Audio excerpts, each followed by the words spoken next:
Bien, una pregunta que tiene que ver con cómo ayudar a alguien que está muy tenso, muy rígido en el agua. Tenemos que entender de dónde viene la rigidez. La rigidez es un tono muscular hipertónico, es decir, demasiado tensión muscular. Esto se percibe a veces a simple vista, hasta los gestos de la cara, la forma de ver. Proviene de una respuesta psicosomática que es desencadenada por la cantidad de adrenalina que secreta nuestra glándulas suprarrenales al sentirse amenazados, y esto se controla a nivel del cerebro reptil. Cualquier amenaza, yo entro al agua, me siento inseguro, tengo miedo, voy a desencadenar una respuesta psicosomática de hipertonicidad. La única manera de quitar la hipertonicidad es ayudar a relajar a la persona para que se sienta seguro y confiado en el agua. Por lo tanto, estas 4 estaciones que hablábamos: exploración vertical, con el agua entre la cintura y el pecho; relacionar los sentidos de la cara con el agua; explorar de manera progresiva, gradual, y dándole el tiempo a cada alumno para que llegue a la horizontalidad; y después, antes de intentar técnica, intentar nados naturales, movimientos de desplazamiento sin ningún patrón mecánico de la técnica. Estas 4 estaciones ayudan muchísimo desarrollando las habilidades básicas de la natación: sumersión, saltos, respiración, flotación, etc.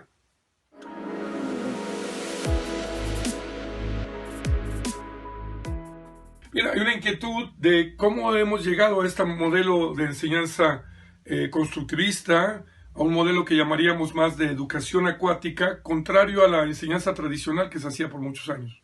Bueno, eso no surgió en la natación, surgió en la educación básica, cuando la gente se dio cuenta que las escuelas no cumplían con los propósitos para los cuales se suponía que existían.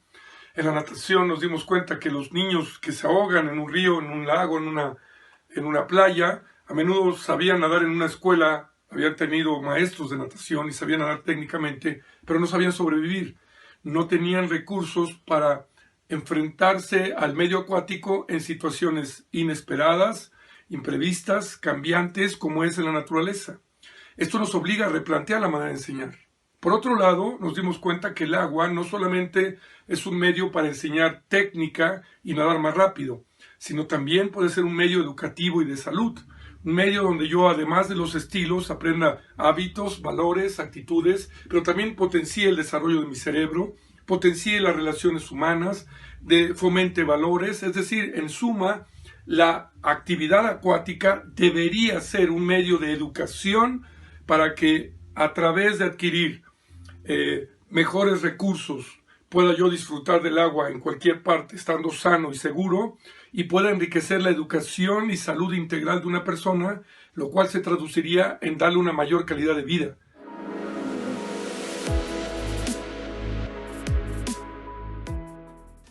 Y otra pregunta es si es indispensable utilizar material para la clase de natación. Yo les diría no. Lo único que se necesita para aprender a nadar es una buena relación entre el cuerpo humano y el agua. Habiendo estos 2 cuerpos relacionados entre sí, se puede aprender a nadar. El material, sin embargo, puede enriquecer la dinámica de la clase, haciéndola más amena, más creativa, introducir nuevas variantes que le den mucho más riqueza psicomotora, que le den posibilidades de experimentar diferentes sensaciones en el agua, o bien utilizarse como un material de ayuda. Y en este caso, si la ayuda es para conseguir una cierta habilidad y facilitar el proceso, puede ser correcto, siempre y cuando entendamos que no pretendemos utilizar un material para suplir la falta de una habilidad. Por ejemplo, tengo niños que en mi grupo ya van de la banquita a la orilla y regresan, pero tengo uno que no flota. Como él no flota, le voy a poner un flotador para que él vaya y regrese con los demás. Bueno, esto sería realmente contrario a lo que buscamos, porque el flotador no le va a permitir exponerse a esta necesidad de aprender a mantenerse a flote, de desplazarse por sí solo. Sería como ponerle llantitas o sentarlo en una andadera.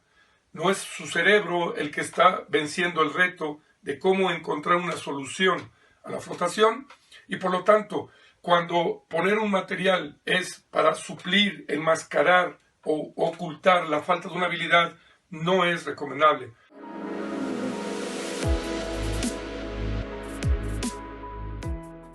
Otra pregunta que nos hacen es en relación a la adaptación al medio acuático. Este proceso que llamamos familiarización. ¿Cómo ayudar a una persona, sobre todo a un niño que tiene miedo al entrar al agua? Bueno, ese miedo proviene del cerebro reptil. El cerebro reptil nos alerta que algo no está bien. No hay piso, no puedo ver, no escucho, siento que no puedo respirar. Lo primero que hay que hacer es quitar todo aquello que el cerebro reptil pueda detectar como una amenaza. De preferencia, explorar el agua en la vertical apoyando la planta de los pies, llevar el agua entre la cintura y el pecho, tratar de que la cabeza esté fuera del agua. Esa es la primera estación de la seguridad, exploración vertical y sin involucrar los órganos de los sentidos con el agua. En una segunda estación vamos a familiarizar la relación del contacto del agua con la boca, agua nariz, agua oídos, agua ojos.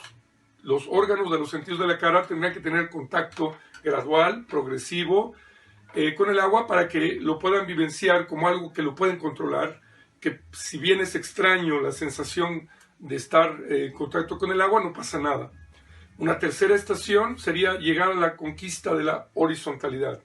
Yo ya tengo familiarización de los órganos de los sentidos, ya he explorado el agua en posición vertical, ahora por libre exploración, jamás por imposición, llegar a la posición horizontal. Muchas veces puede ser más fácil llegar al horizontal boca arriba porque libero la cara, en otros casos puede ser más fácil boca abajo.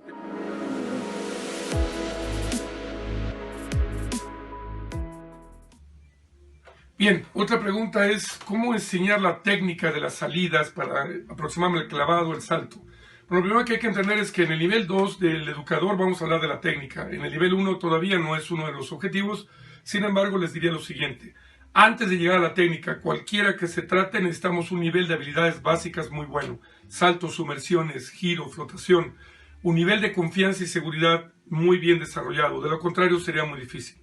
Una vez que se tiene eso, tenemos que saltar dentro del agua, saltar de un escalón que me dé el agua a las rodillas y de ahí para el fondo, hacer ejercicios de poner un espagueti desde el fondo de la piscina, saltar sobre el espagueti. Todo esto es dentro del agua.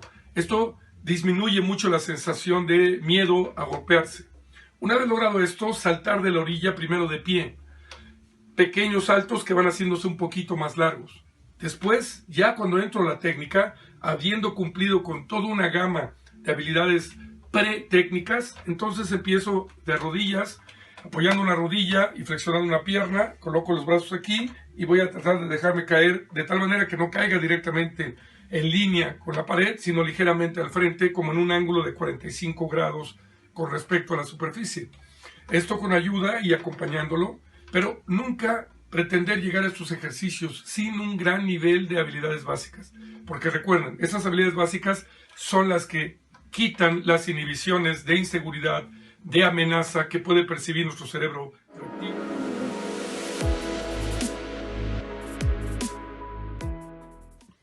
Ya no hagan tantas preguntas porque aquí ya me están amenazando que los estoy explotando con el video.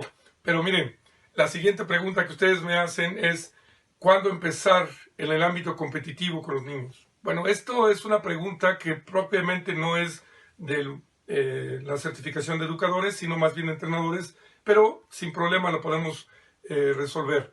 Vamos a ver, la iniciación deportiva, lo ideal es que sea a continuación de la educación acuática. En natación hay que separar completamente el proceso de enseñar, que es distinto al proceso de entrenar. Cuando terminé el proceso de enseñar, cuando ya tengo certificado de primaria, secundaria y prepa, terminé la estimulación temprana, terminé la enseñanza preescolar, ya tengo habilidades natatorias múltiples, tengo estilos gruesos, entonces yo podría aspirar a entrar a la natación deportiva, que es otro proceso. La mejor edad sería entre los 8 y 10 años, idealmente los 8. Para entonces yo tendría que haber aprovechado la edad de entre 4 años que termina la estimulación temprana y los 7, 8 años para poder hacer las 4 fases de la enseñanza básica, que serían la fase de seguridad y confianza, o la segunda etapa que se llama autonomía y exploración libre del medio acuático, una tercera etapa de la enseñanza que se llama dominio multiforme de las...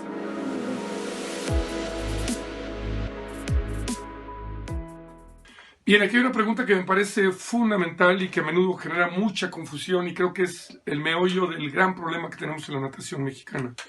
La pregunta es, si tengo nadadores que todavía no dominan toda esta seguridad y autonomía en el medio y tienen que ir a una competencia, si me debe importar el resultado o no, o más su seguridad. Primero, yo les diría, un niño que está en un proceso de enseñanza no debería participar nunca en ninguna competencia.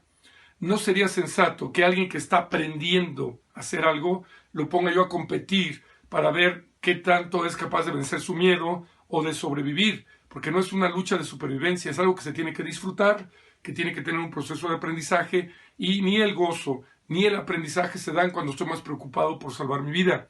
Por lo tanto, también sería una manera de ahuyentarlos de la natación, porque seguramente exponerlos a ese nivel de exigencia cuando ellos no se sienten seguros, los va a acabar haciendo sentir insuficientes, incapaces, y esa es la mejor manera de ahuyentarlos de la natación. Por lo tanto, antes de empezar a competir, tengo que terminar el proceso de enseñanza. Yo no puedo ser evaluado como si yo ahorita a ustedes les mandara un examen de Ceneval para ser licenciados en entrenamiento deportivo. Pues si apenas están empezando a aprender algunos contenidos del entrenamiento, no sería lo más sensato exponerlos a esto y además filmarlos, echarles porras para que el ego del entrenador esté ahí saliendo a flote. Gracias.